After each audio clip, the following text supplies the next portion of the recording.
Chapter 12. Now about that time Herod the king stretched forth his hands to vex Certain of the church, and he killed James the brother of John with the sword. And because he saw it pleased the Jews, he proceeded further to take Peter also. Then were the days of unleavened bread. And when he had apprehended him, he put him in prison, and delivered him to 4 quaternions of soldiers to keep him, intending after Easter to bring him forth to the people. Peter therefore was kept in prison, but prayer was made without ceasing of the church unto God for him. And when Herod would have brought him forth, the same night Peter was sleeping between 2 soldiers bound with 2 chains, and the keepers before the door kept the prison. And behold, the angel of the Lord came upon him, and a light shined in the prison. And he smote Peter on the side, and raised him up, saying, Arise up quickly. And his chains fell off from his hands. And the angel said unto him, Gird thyself, and bind on thy sandals. And so he did. And he saith unto him, Cast the garment about thee, and follow me. And he went out and followed him, and wist not that it was true which was done by the angel, but thought he saw a vision.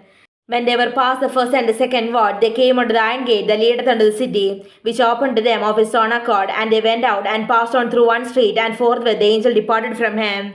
And when Peter was come to himself, he said, Now I know of a surety that the Lord hath sent his angel, and hath delivered me out of the hand of Herod, and from all the expectation of the people of the Jews. And when he had considered the thing, he came to the house of Mary the mother of John, whose surname was Mark, where many were gathered together praying. And as Peter knocked at the door of the gate, a damsel came to hearken, named Rhoda. And when she knew Peter's voice, she opened not the gate for gladness, but ran in, and told how Peter stood before the gate. And they said unto her, Thou art mad. But she constantly affirmed that it was even so. Then said they, This is the angel. But Peter continued knocking, and when they had opened the door, and saw him, they were astonished.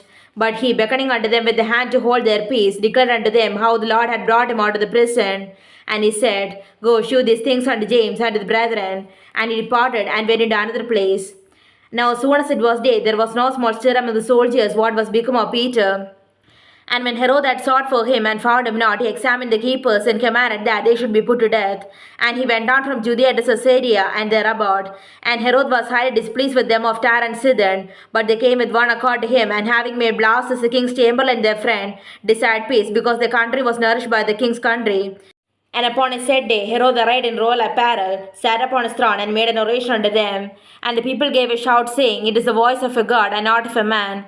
And immediately the angel of the Lord smote him, because he gave not God the glory. And he was eaten of worms, and gave up the ghost. But the word of God grew and multiplied. And Barnabas and Saul returned from Jerusalem, when they had fulfilled their ministry, and took with them John, whose surname was Mark.